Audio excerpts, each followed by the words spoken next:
Konnichiwa. Hello, everybody. My name is Nancy Ukai. I'm a community curator, a third-generation Berkeleyan, and I'm just going to hand the mic over to an honored guest who I didn't know was going to come, and that's Karen Korematsu, who is the daughter of Fred Korematsu, a civil rights hero.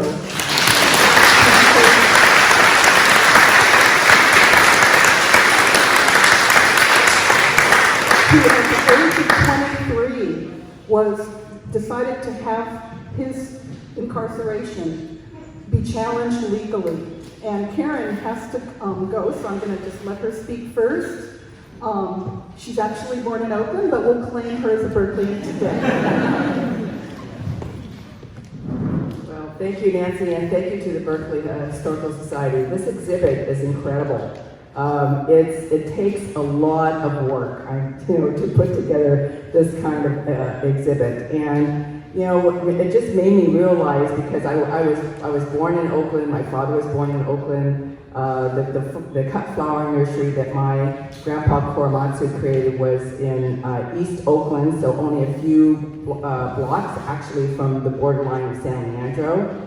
And all these, and so I think my grandparents were actually reported to Hayward to be sent over to Tan Fran. But it just made me realize that we have so many different stories from our communities, up and down the coast, really. And it's important now, more so than ever, that we continue with education.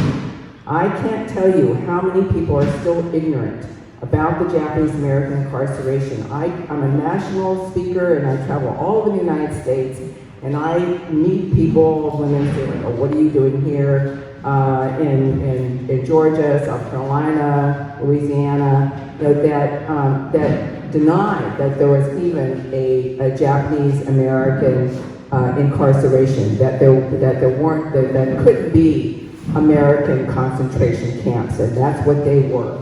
So it's important that we continue this type of education, not only for our communities here, but what we can do online as well. And well, I'll coordinate with Nancy and the Berkeley Historical Society, make sure that it's also a link on our website. So I'm sorry I can't stay. I have a conflicting event that I'm speaking at the Piedmont Arts Center. I mean, everything happens all at once. But I just wanted to say thank you all for your dedication in creating this incredible exhibit.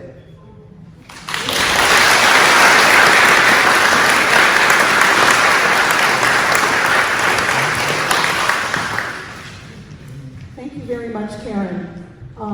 Fred was such an inspiration, and his legacy lives on. So today, because I know you all want to see the exhibition, we won't spend too much time here. On the other hand, for us to come together as a community, this year, our community has been in Berkeley, the Japanese Americans, for 125 years. And we really wanted in this exhibition to not only bring out the voices of you, your children, your grandchildren, but also your ancestors. And particularly the Issei, the first generation, whose stories have really gotten lost because they didn't necessarily, in my case, the Issei generation were my grandparents, and I didn't speak Japanese and they didn't speak very much English.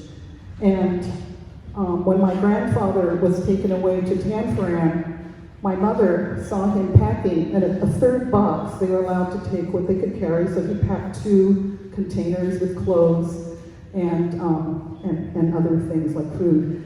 She said he packed a third box, and she didn't know what it was, but she thought it was something sweets or food. And when they got to camp and opened it up, in it were eucalyptus leaves. And she got mad at him. And she said, "You're so foolish to waste this precious space on something like eucalyptus leaves." But he said, "We may never come back." And he wanted something to remember home. And home wasn't Japan, it was Berkeley. And so I'm thinking about him today. They had a nursery a cut flower nursery on 6th Street University before the Bay Bridge was built, so they played in the street. on University Avenue. Of course, now there's an Apple store and 4th Street. It's a very changed landscape. But today we're channeling memories of them. So welcome, Berkeley Nikkei descendants, other Japanese Americans, and friends. So we'll start today by asking representatives of 5-generation families in Berkeley to speak. And I'll just mention that I was at a gathering like this on Alcatraz, and there was the celebration of the occupation of Alcatraz. It was the 50th anniversary.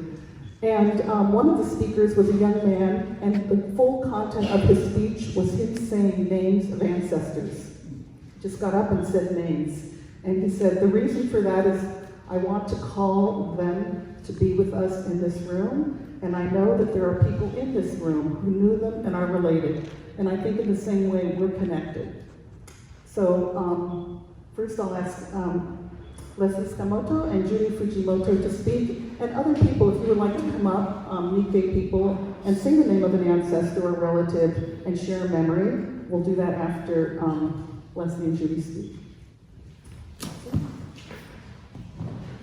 Please introduce yourself. Leslie Tsukamoto, 3rd generation. My family is the Fuji family, which Nancy was so kind as to post their photograph.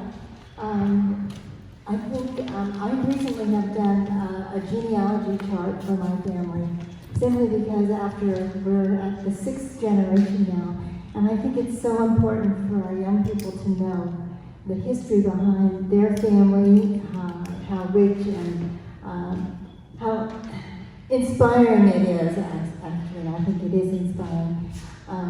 I was born in camp. Until I went to Topaz, I didn't realize the extreme heat and winters and things like that my parents put up with. So I think the more I become involved in this, the more I realize just how important it is, not for us, but for our history, and also for our grandchildren and our great-grandchildren and our children yet to come. So thank you very much for coming today. And thank you to Nancy.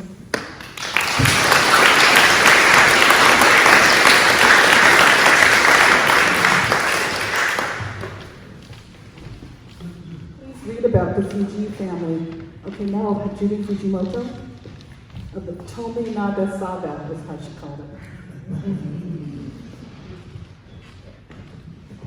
Good afternoon, my name is Judy Fujimoto, and though I've lived in Berkeley all my entire life, a few short exceptions, I think 2 years we owned our first house in San Jose, but we came back, I was still surprised when it was pointed out to me that 5 generations, I am part of 5 generations of the Tominaga family to call this city home.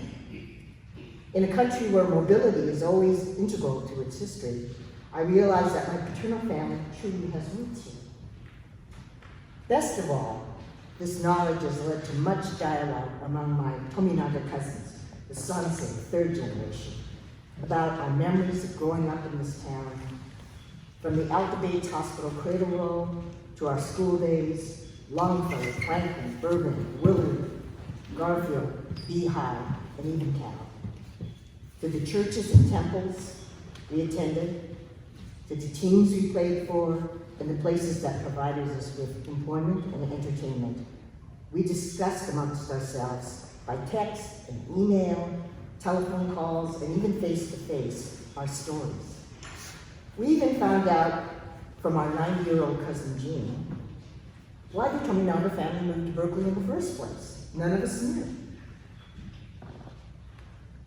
Jean's mother, my Aunt Martha, eldest daughter of my grandparents, Yotaro and Chio, and Jean's dad, Sajiro Morita, had good friends who lived in Berkeley, who subsequently persuaded them to come and give this place and plan to settle here.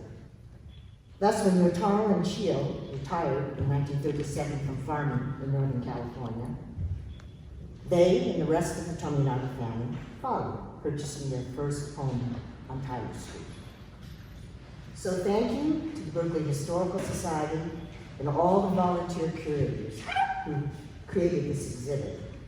Your labor of love, and I know it was labor, but I know you did it with love, encouraged my extended family to remember and share our Japanese American heritage and to celebrate this community that helped make us who we are. Let this exhibit encourage you to preserve your stories too, because beyond dates and facts, that is what history is.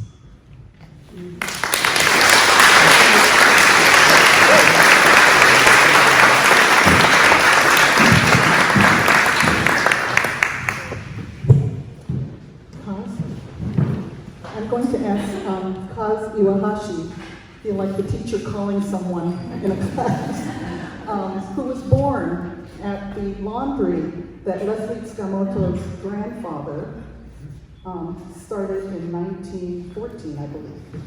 And go ahead, Kaz. My father was working there, and so that's the address. That's the address on my birth certificate. I believe I was actually born in Alto Bates. I believe I was born in Alto Bates actually when it was just a house. But nevertheless, I was born in Berkeley 94 years ago, almost 95.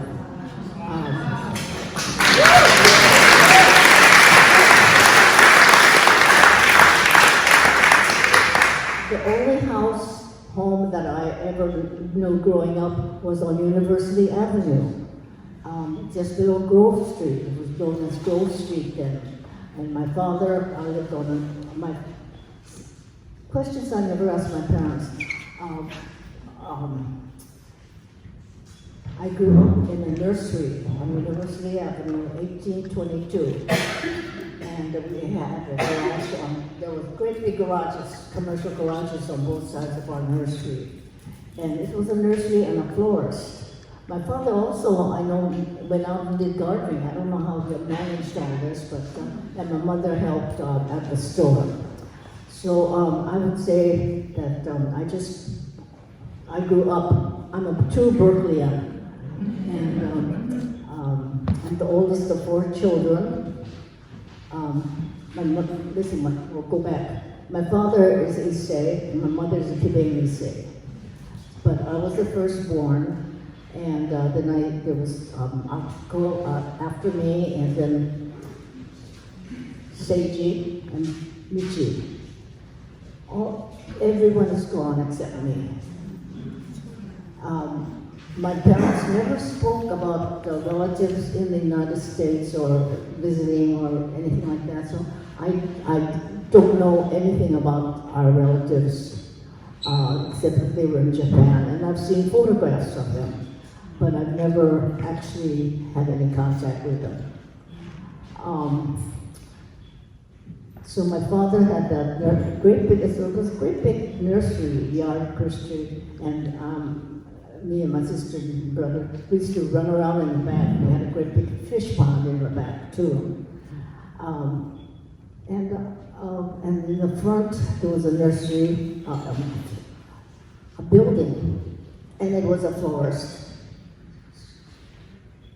I don't know how they did it, you know.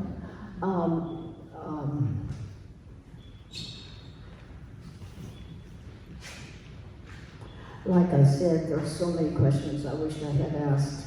And, you know, Dad, what did you do with all those things? Well, you know, Mom, what did you decide to bring with us? And then Michi was just diapers. So, you know, I was the oldest of the 12, and she was just a year and a half or so. So it was a big thing to ride on a train and have a baby. So all of the mothers must have had a real hard time. I never asked my mama to go on, and of course they're gone now. And I'm still going, I think there's a lot of us out here that we have questions now that we didn't think of when we were growing up. And as adults, we were so busy with going on with our lives and we lived away from home, so we didn't ask. So that part of some part of that history is gone. And I'm sure it's similar to many other stories. But I'm glad to share this with you. And like I said, I'm a true Berkeleyan. Thank you.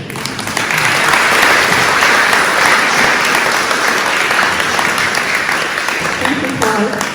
The people who would like to say something, come and line up, like Naomi, Dave, Gary. Toru, would you like to say something? We'll ask our survivors to speak first. Toru was born in San Francisco, but has lived in Berkeley since 1955, and a coil of barbed wire and some 26 marbles from his childhood at Topaz are on display. Thank you, Nancy. Wow, so many beautiful, unique faces I see. You know, born in San Francisco, going to Topaz when I was 4, I grew up looking at the world through barbed wire fences, empty deserts, places. And as you know, your formative years are so important when it forms your self-esteem, your self-worth, etc. So you can imagine what a 4-year-old kid felt like in a prison camp. And I remember hearing about Santa Claus. And, you know, as Santa Claus comes down the chimney, brings good kids, presents, etc. Well, Santa Claus never came to Block 4, Barrack 10, C and D. So I used to always wonder, did we do something bad? Were we bad kids that we don't deserve any presents, you know? So I grew up with that question. Later on, I retired from the Berkeley Mental Health Clinic. And I've seen a lot of disturbed people at the clinic after 20 years.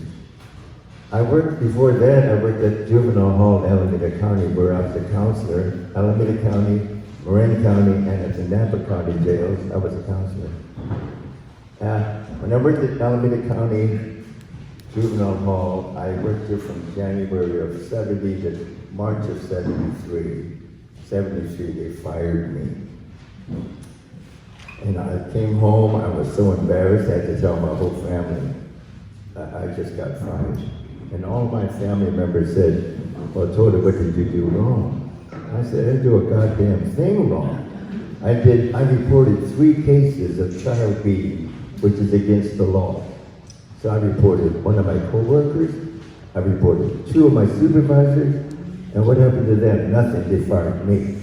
And so I grew up all these years with the stigma of being fired. And you know, when people say you're fired, they automatically assume that you did something wrong.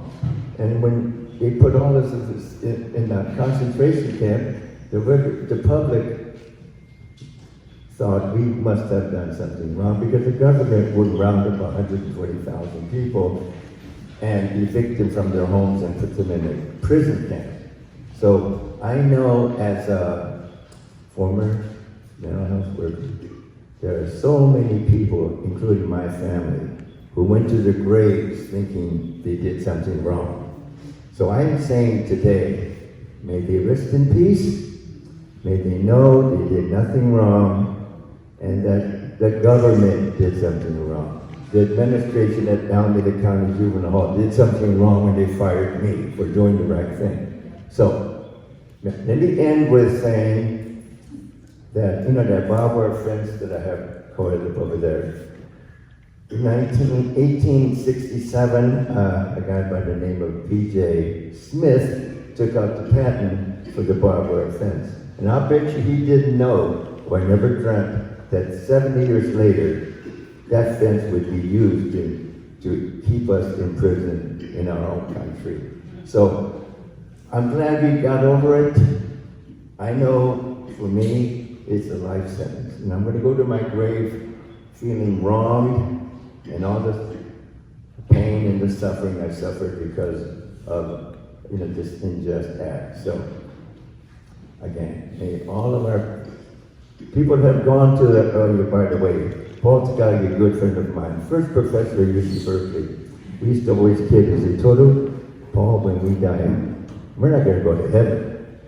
We're going to go to the concentration camp in the sky. There, the barbed wire fencing is made of gold, the barracks are blah, blah, blah. And so, it's not to be that bad. Thank you.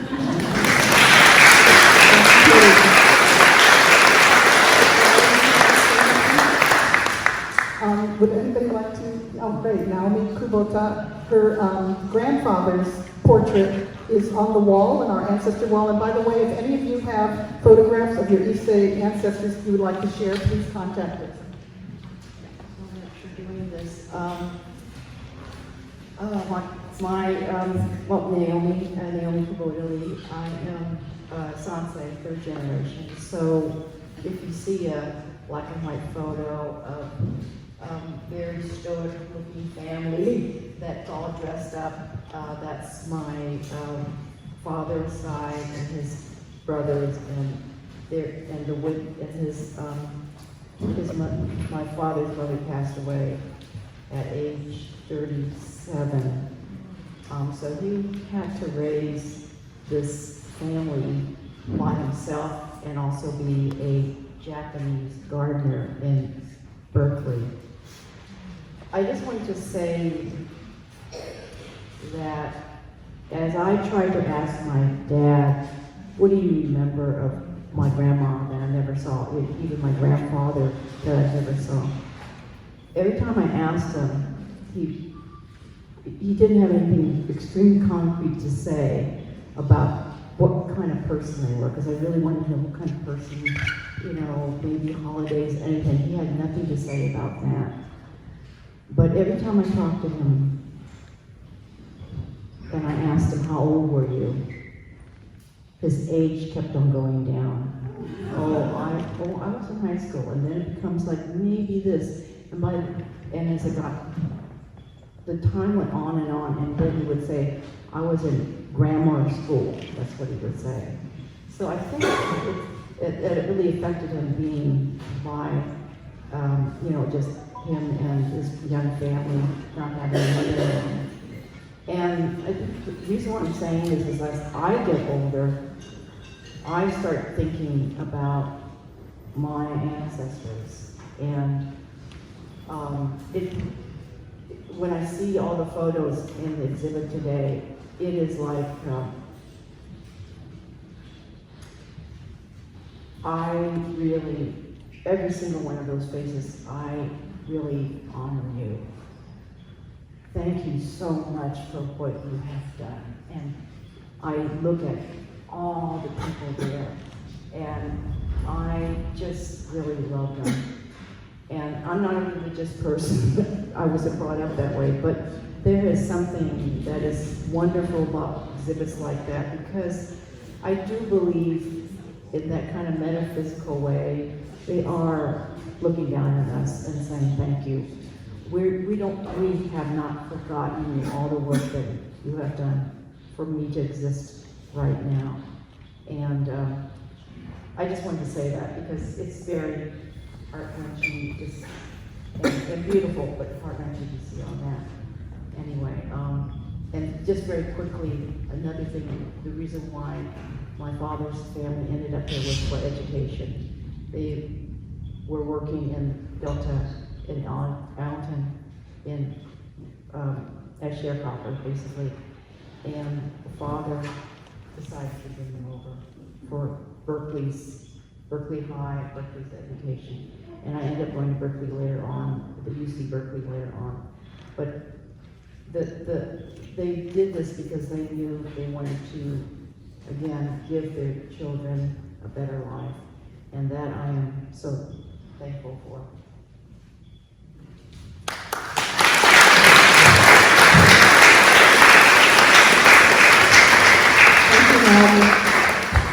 I know that when I was in elementary school, I used to wish that my grandparents spoke English, and I wish that I was kind of embarrassed about them because they couldn't speak English. And now I'm so sad that I really wasn't able to talk to them and ask them questions. So I think part of this sharing is bringing back their spirit. Betty Connell will speak now. She's an artist and is an activist in Berkeley. Thanks, Nancy. Very, very good. Greetings, everybody. It's great to see everybody here and trying to look at the Japanese American community in Berkeley, which has a long history.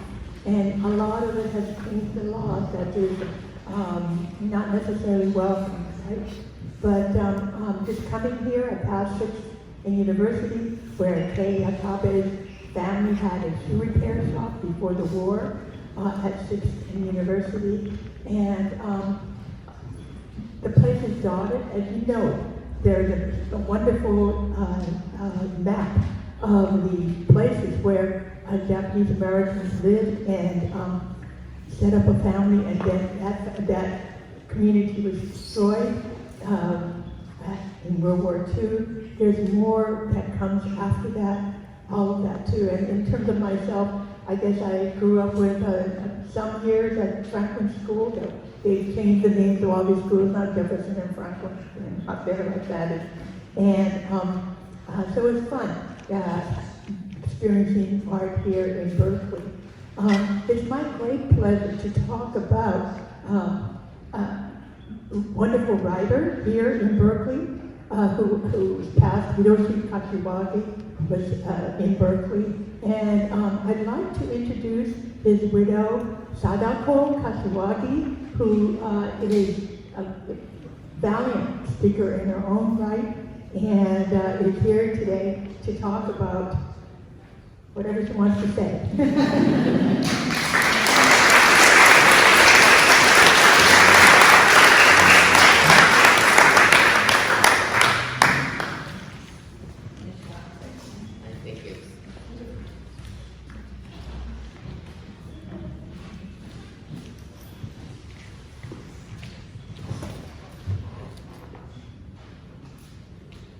Wow. Good afternoon. Unfortunately, I can't say I was born in Berkeley, but I feel very comfortable in Berkeley because we were married here 61 years ago, and my husband passed about 5 years ago. So, and both of us went to University of California.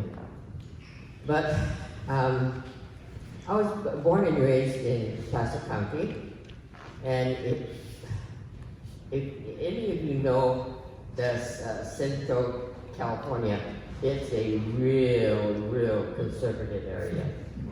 My brother still lives there, and he, he's always confronted with signs of, Trump and all this.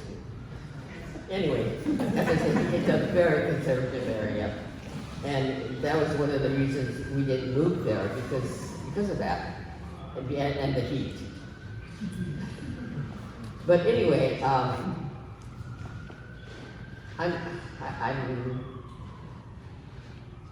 we went to camp from Newcastle, California.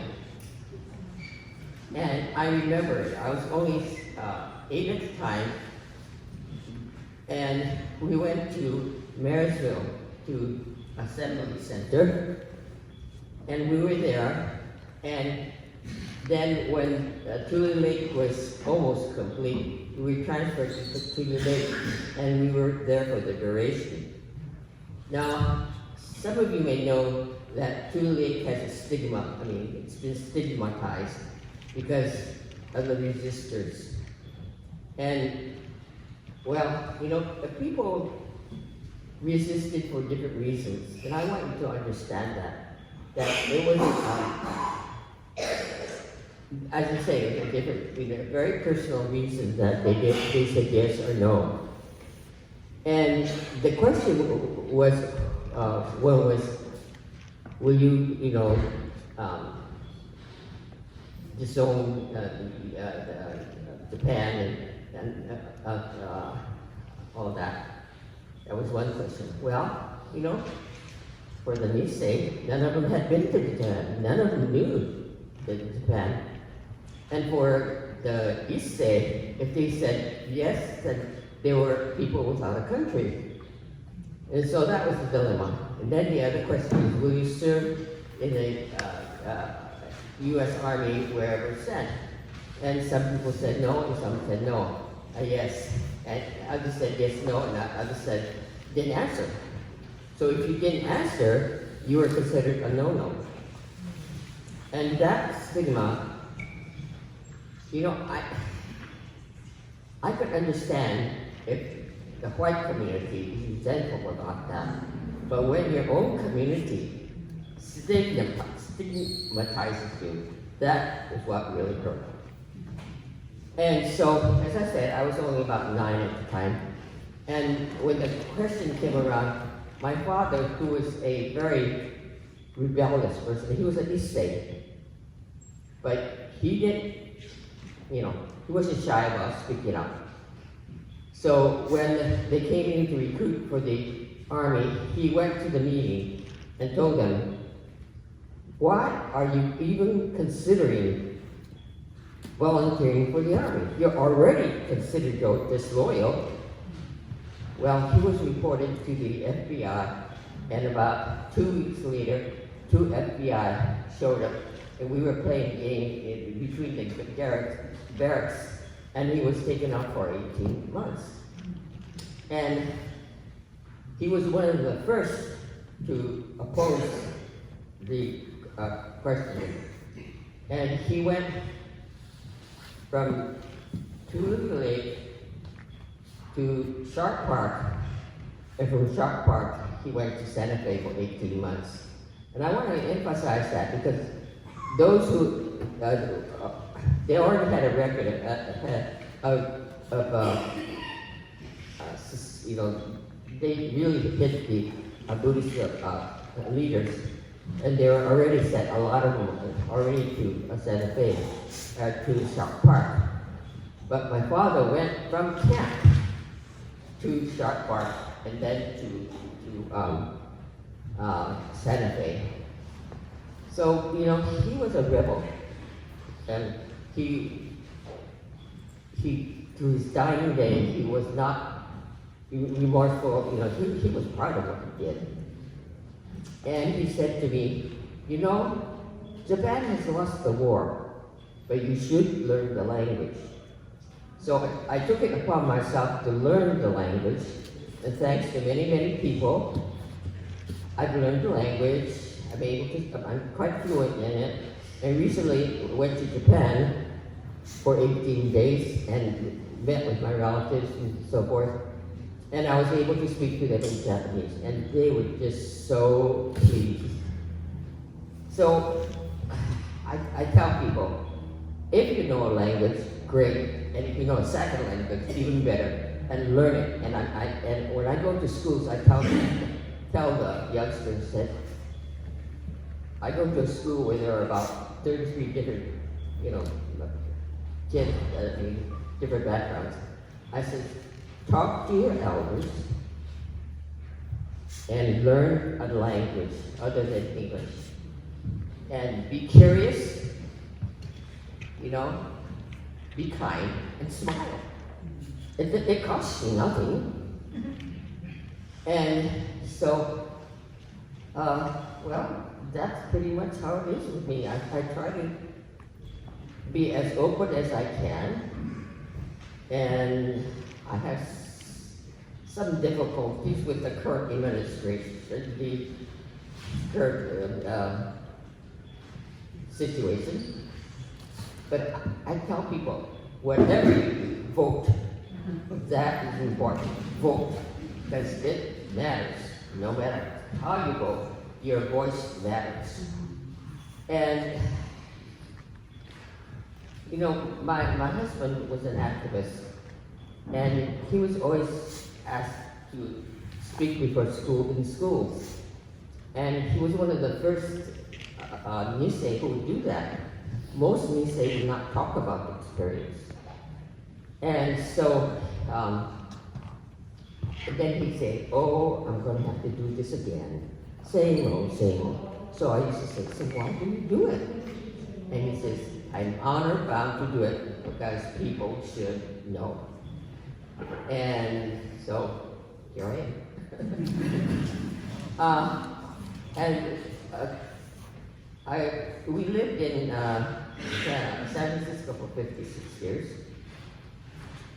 After we were married, and we moved back to Berkeley in 2019. Now, that is a whole story in itself. Moved back in 2019, July.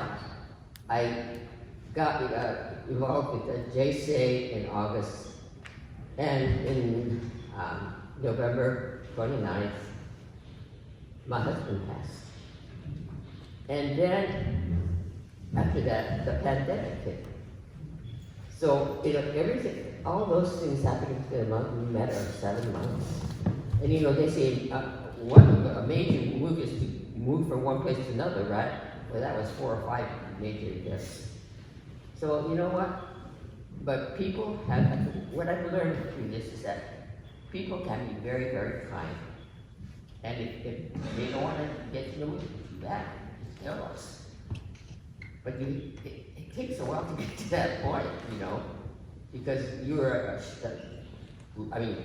I was ashamed of what I was, but it took a while for me to become proud of who I am, stand up for myself and say, if you want to know me, fine, I'll be a good friend, but if not, it's your loss.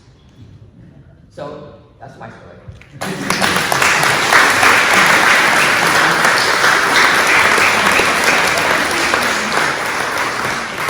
Thank you, Sadato. She makes incredible dried Japanese persimmons. So if you're on Wilson and see them in her driveway, this is very easy. Hi, everybody. My name is Grace Shimizu. I'm a post-war baby. I was born at Herrick Hospital and lived in the corner of Parker and Ellsworth, if anyone knows that area. I have family members that were in 4 of the 10 concentration camps, as well as 2 of the more than 70 camps run by the Department of Justice and the U.S. Army. My mom was Kibe. She was in Japan at the time. My dad was kidnapped from Peru and brought here with other families to be interned in Crystal City. And we had family members used in the hostage exchange. What I'd like to say is that after the war, my father was able to leave Crystal City because he was sponsored by relatives that were here up in Marysville area. And he ended up working, in the Berkeley too. He became a gardener here. And one of the things I want to just give tribute to, and I didn't see it in the exhibit, but maybe I just missed it, was the East Bay Free Methodist Church. What they do is they opened up their doors, especially to the Japanese Peruvian families. There were 6 families in this area. Some of them were in San Francisco with the Conco Church, and then also here. And we had family, the Malki family, I don't know if you know them, they were living in the basement for a while there. So we're just very grateful for the hospitality and the kindness of the Japanese American community, especially for those of us that come from Peru, and we were called illegal aliens. That's what the U.S. government called us until the 1950s when the law was changed. And so I just want to say that, for us, we are very happy about this exhibit, having this kind of history brought forward. And then also, I just wanted to add, there's more to be done, and that includes the Japanese Peruvian story as well. And just to add to the redress section of it, we've got an ongoing redress struggle still happening. We haven't gotten the proper apology and acknowledgement, compensation, and guarantee of non-recurrence from the U.S. government. And so we know that the danger of war, the danger of racism, the failure of political leadership, that stuff that was identified as the reasons of why Japanese Americans were put into concentration camps, those are still happening today. And even more dangerous if you look at it being streamed 24/7 on our TVs. And I think another aspect that of our history that would be good to know more about is I had the privilege of meeting a historian called Paul Lee. And he does a lot of research on the African American community in Berkeley. And he grew up here. And he was sharing how when he was growing up, must have been in the 60s, you know, that there was actually a tight relationship, especially between the youth of the African American community and the Japanese American community, you know, in South Berkeley and stuff. So I think those are very important things that should be added and acknowledged as part of our history as well. Thank you.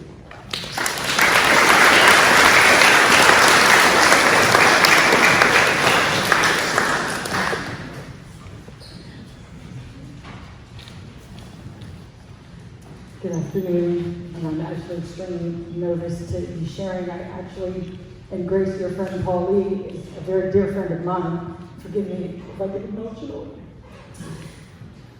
But I want to thank you and everyone, first honor the elders and the previous recent generation who are here representing the families. And of course our ancestors, once they empower us, the resilience that we have today to be here together in community. I didn't know that this was even happening until Paul told me this morning that he was supposed to come with you, and he's helping another action today, recording another event that's very important. And I want to acknowledge and thank you for identifying that the things that created the internment are the things that are happening today. And I thank you for identifying that, like there's work to be done. And we have to be honest about that, and we have to have the humility that many people are not able to have because of fear and their own concerns with how it would affect them if we tell the truth about things. But the truth is what sets us free, and it's not a bad thing to acknowledge that truth so that we can come together and heal ourselves and not make the same mistakes. I wanted to get up today because my mom, who was born just after internment, her parents met in internment in Topaz. My grandfather, her father, was the first Japanese American varsity basketball player at UC Berkeley in the early 30s.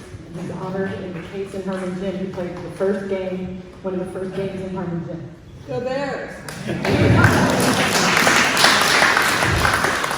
He was interned after that, met my grandmother in camp, and I want to honor and actually name the great-grandparents, the Kimura family in Ohashi, the two sides.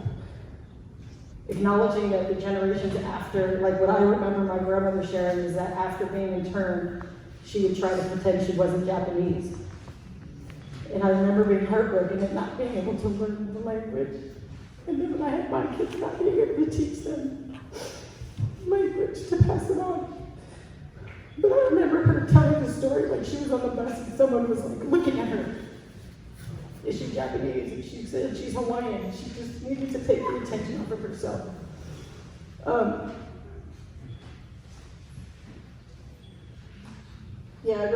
I just, to honor my mother, and she's shy, and I know that the family, I've heard a lot of families share that the parents, when they were home, they would just not speak. You know, they'd suppress the emotion and the feeling, you weren't able to share and heal, and so there's a lot of healing that I think she and I and our generations are still doing to hold one another, to heal each other, to be acknowledged, to not feel shame and guilt, knowing that it's the systems and it's the harms of the inhumanity of the man that gets enacted over and over again out of fear. So I just want to really acknowledge those who worked on this exhibit today and the others that are here to represent. And I'm just so blessed and grateful. And I still have yet to learn the language. I'm terrified. I feel like it's so hard to learn the language, but thank you, because I'm inspired, and I really, yeah. And to go there, like, we've never been, my family has never been, my kids have never gone. So thank you all for being here, thank you for the exhibit.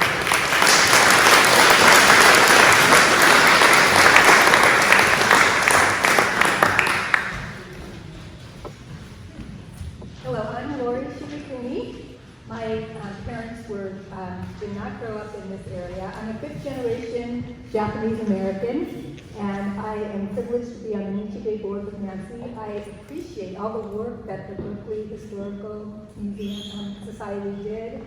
thank you for being invited here. I had the privilege of meeting Sadako when I went to one of the Tule Lake pilgrimages.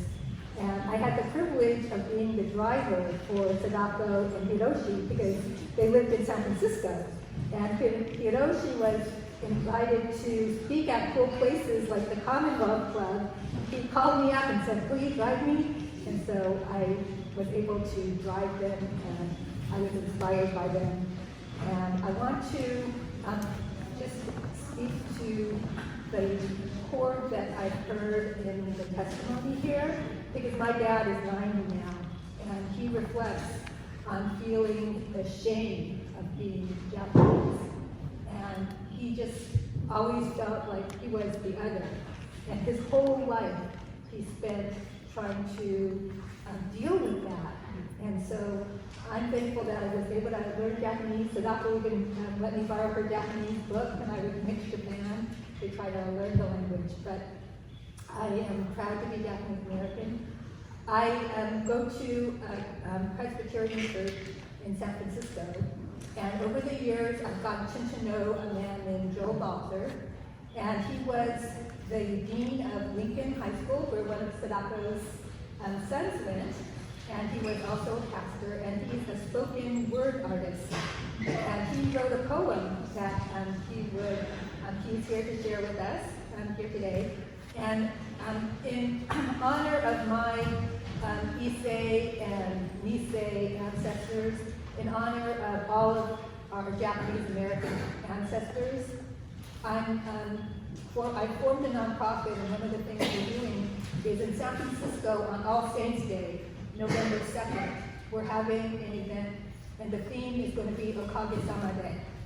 It's a very Japanese word meaning, like thanks for all of the spirits that came together to make us one. And so I'll be in the corner to ask me about that later. I'll try to post on the Berkeley Historical Society. There'll be Joe Balzer, and there'll be some percussion and some singing and some explanation about Mr. Wakasa, who was murdered at the Topaz camp. And also there'll be a booth in honor of Hiroshi Kashiwagi, so people could record their testimonies. I'd really love to get some of the testimonies that people said here today. And also, there's a man named Paul Tsuneshi who traveled up and down the coast with his own funds to get the oral testimony of some of our Issei and Nisei members. So I'm trying to bring that to the public view. It is my honor to introduce Joe Balzer, who's here to read an original poem. He also went to hear Hiroshi. Tonight at church, when Hiroshi was speaking different places, I would announce to the congregation to invite them to come with me to hear Hiroshi. And Joel took up my offer. His father first brought him to Manzanar when he was about 11. And so he's had a lifelong interest in trying to really understand the Japanese American experience. And so I'm honored to call Joel my friend. And here's Joel in his home.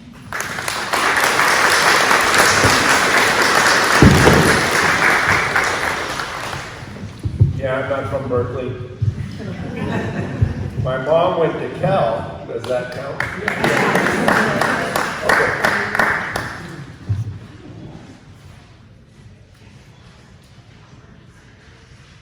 James Wakasa was shot at Topaz. And even though my father told me when I was 11, he took me to Manzanar. The day after MLK was assassinated, my dad took me to Manzanar. And my father was so angry and so despondent and so discouraged about the assassination. And we get to Manzanar and it's freezing cold, it's snowing. It was so cold. I don't remember being that cold before. And all we could do was, at that point they had it chain link fenced and we couldn't go in. But so my father told me about Manzanar. And he told me about Hart Mountain, and he told me about some of the other places. Like, we don't even know the names of all the places. Santa Fe, I never heard of that. Although I did hear the story of the Peruvians being kidnapped. That's a story that needs to be told. So my father did not tell me about James Wakasa. So I want to talk about James Wakasa. Dust and gravel, sagebrush and sand, wind-blown desert, no man's land. A guard tower, rifles pointed in. Happened before, happened again. James Wakasa, age 63, American, an internee. Takahama, College, Tokyo. Details are lost, there's little we know. Lived in the States 40 plus years. Hero was Lincoln. His life was here, but was other. When people hate, we cannot forget. It's not too late. A measured life, worked Chicago, also New York, San Francisco. Course got swept up in 42. 9066. What fear will do. 120,000. All Japanese Americans. Names on the list by train and truck like criminals were rounded up. The WRA, War Agency Relocation Authority, stripped citizens of all their rights. Into darkness we must shine light. What's forgotten? Did we forget?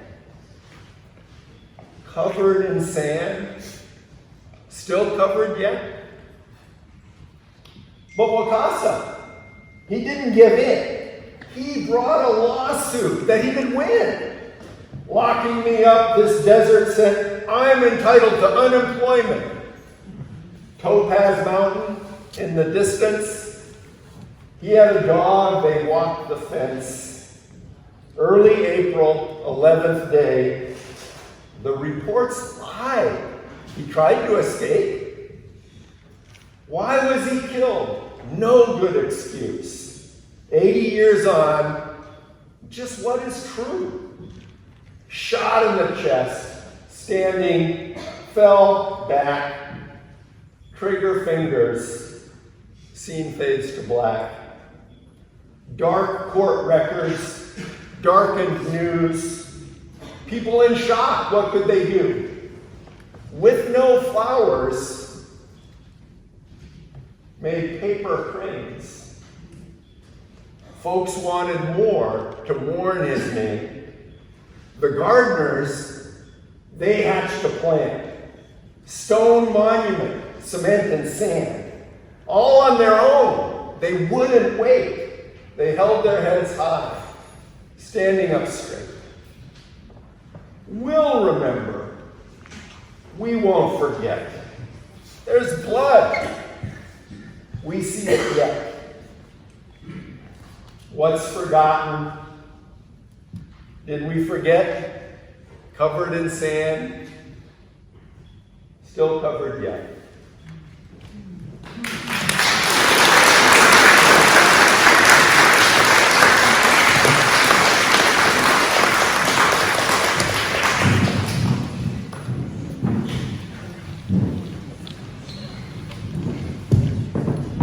Hi everyone, my name is Carolyn Ioya Irving, and my grandfather, Masamoto Nishimura, was one of the founding members and pastors of the East Bay Free Methodist Church that was mentioned by a previous speaker. And his 4 children, my mother, Rhoda Akiko, and Dwight, and Uncle Sabo, and Uncle Joe, all grew up on Carlton Street, not very far away. And my uncle has been a pretty outspoken speaker over the last year through the Topaz stories. He's gone to Topaz and told his story, and I think he would like to say something here.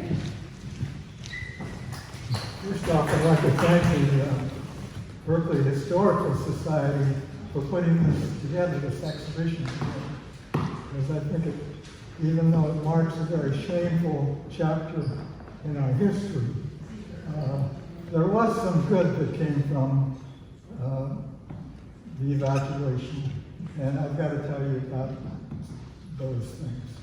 The first was that initially, when the evacuation order came down and we were told to assemble someplace, the original assembly point in Berkeley would have been a supermarket parking lot. But Dr. Loper of the Congregational Church on Ellsworth Street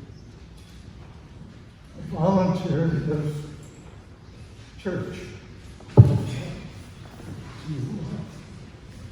help us during this process. So when we were when our families were doing the paperwork for the evacuation, the church ladies served the refreshments and Dr. Roper had intervened to make this happen. So that was the first really positive experience. There's some good people who helped us. The second thing that happened, good thing that happened to our family, and it wouldn't have happened except for the shameful evacuation, was that the 4 children, my brother, my sister, and my 2 brothers, we all got educated as a result of the evacuation. We probably would have gone to Cal, but instead my sister was offered a full scholarship to Vassar College in 1943, and she went to Vassar. And my mom thought it was awful that Rhoda was out in New York all by herself. So she wanted to get out of Topaz in the worst way and be closer to Rhoda. So my father fortunately had a sister-in-law whose father was a physician in New York City.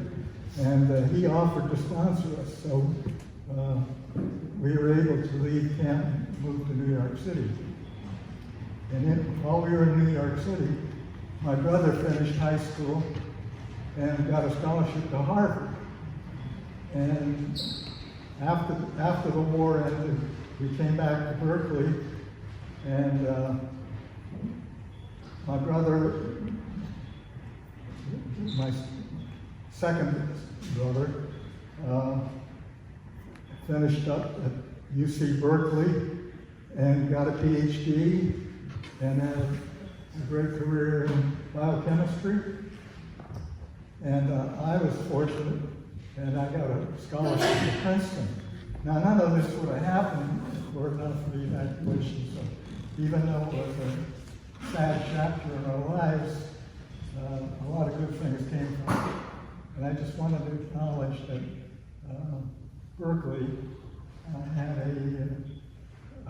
very positive impact upon us. Thank you.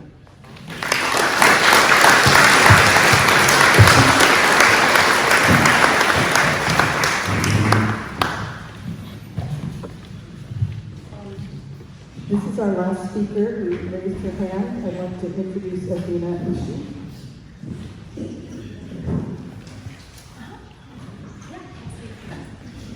Hi everyone, good afternoon. My name is Edwina Ishii. You may recognize my name. I'm also a candidate for mayor of Berkeley.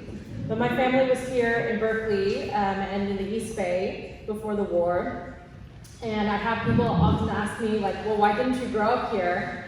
And I find that to be a very painful question because it was very difficult to resettle back in California afterwards. Many families moved to the East Coast, and so my parents were actually both raised in New York.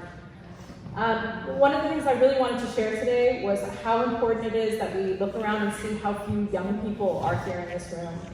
I'm very concerned that this history is getting lost. And as a Yonsei, a 4th generation person, I have worked very hard to create intergenerational spaces. Recently we had an event at JSEI, which is the Japanese Senior Center. It's kind of in the Emeryville, Berkeley line.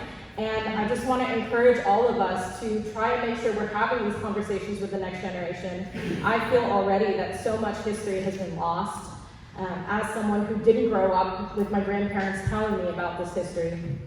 On my mother's side, my grandmother was in Topaz and then ended up in Tule Lake as well, just like your family, so perhaps they knew each other. And also on my mom's dad's side, my aunt Aiko Herzig Yoshinaga was someone who was very involved in the Japanese American movement for redress and reparations. And I'm very proud of that history because I think so many people think of Japanese Americans and Asian Americans still to this day as people who were meek and who put up with the incarceration and did nothing. And that's really not the case, that there were many people who fought back and were punished because of it. And even after the war, there were many people who fought to make sure that the history was heard and that we received redress and reparations. So for those of you that don't know, Japanese Americans who were incarcerated received a check and an apology from the president. And this was incredibly significant because we are still to this day the only group who has received that kind of monetary reparations for that kind of damage. And I think that story is important to be told. So I'm so glad that this room is full, and I hope that we can encourage more younger generations to come and visit this exhibit, because I think it's really important that people know about this history. I think we don't talk enough about Japanese Americans and how they were really pushed out of this community. So thank you very much for the stage. Thank you.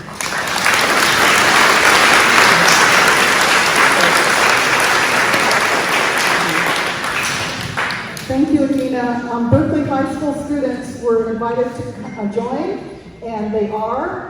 In fact, one said, one of the things we want to do in this exhibition is also bring in the Shin Issei, the new post-war immigrants, of which there are many. And the high school student said to me, oh, I can bring in somebody, she just came here from Tokyo 2 months ago and wants to be a part of it. So, Adina, we're trying. Michael Severo will end the program, also followed by Alina. We're running a little over, but thank you for listening and being a part of this.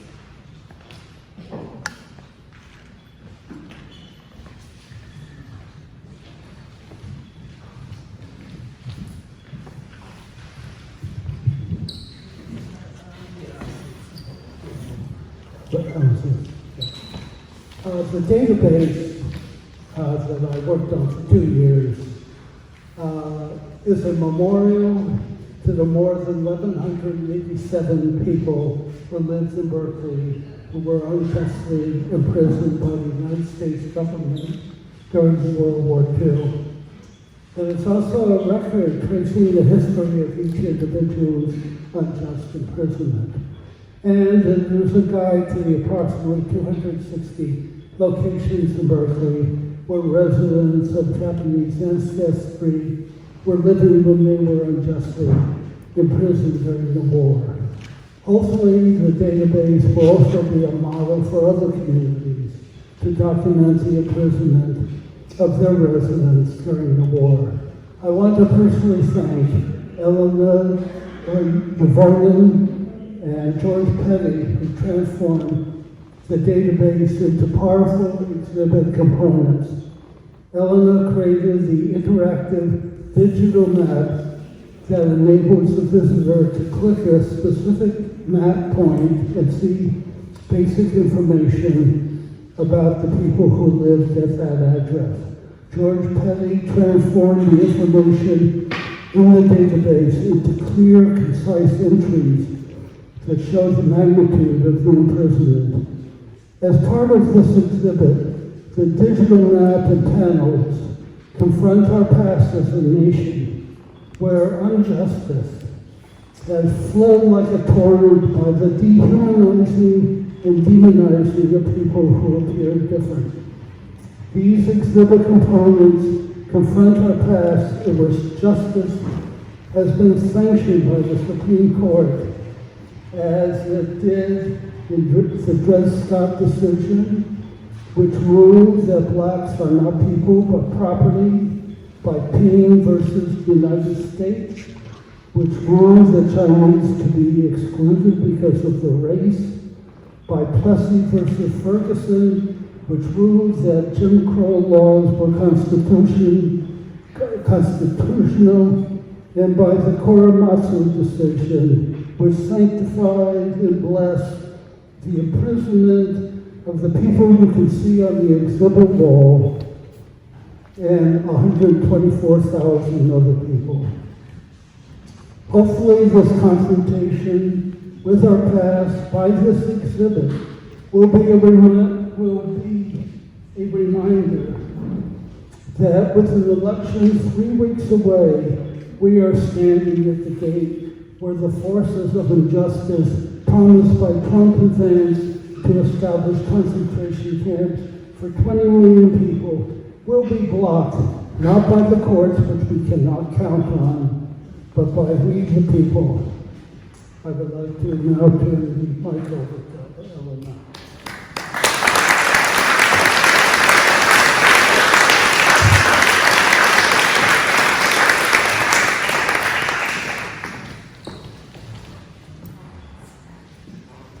Hi everyone, my name is and as Michael mentioned, I've been working on transforming all the research that he's done into a visual map. And so just quickly, before we all go and explore the exhibit, I just want to take a moment to explain a little bit about how the map works. The Here Lived project, which is Michael's research, as well as the work of George Petty, who made all the typed panels in the exhibit, as well as my map. It's really an ongoing project. We were discussing that really could be in progress forever. There's always more information we could add to it. And we would like to expand it by including photographs and stories about the over 1,000 Berkeleyans who were incarcerated during World War II. So we welcome you to contribute your own stories, your family stories, or even reflections if you find that the house that you live in now or nearby was one of these homes where people were evacuated from. So to find someone in the Here Lived map, you can first visit the typed panels to the left of the window wall when you enter the exhibit, and find the person's address. You can also do this in the spreadsheet that's open in a different tab on the computer screen that we have. And then you can type that address into the Google map, which is located on the big screen in the exhibit. This will show everyone who lived at that address, as well as their incarceration and release dates, where they were imprisoned, and where they were released to after the war.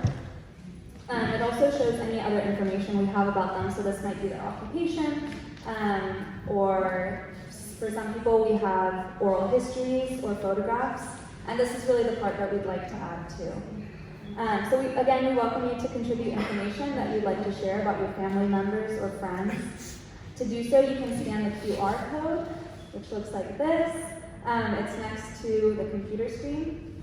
Or you can also fill out the paper form that is located next to the computer. You can also email me directly. I'll be at the exhibit for the rest of the day, so you're welcome to ask me any questions. I'm happy to show you how to use it more clearly. And lastly, I just want to say thank you so much for all of the curators on this exhibit. I've learned so much personally about Berkeley, and I would be really honored to learn more about your family's history. So thank you so much for coming. With that, that's the end of the program, and you're welcome to explore the exhibit. So please let us know if you have any questions. Thank you.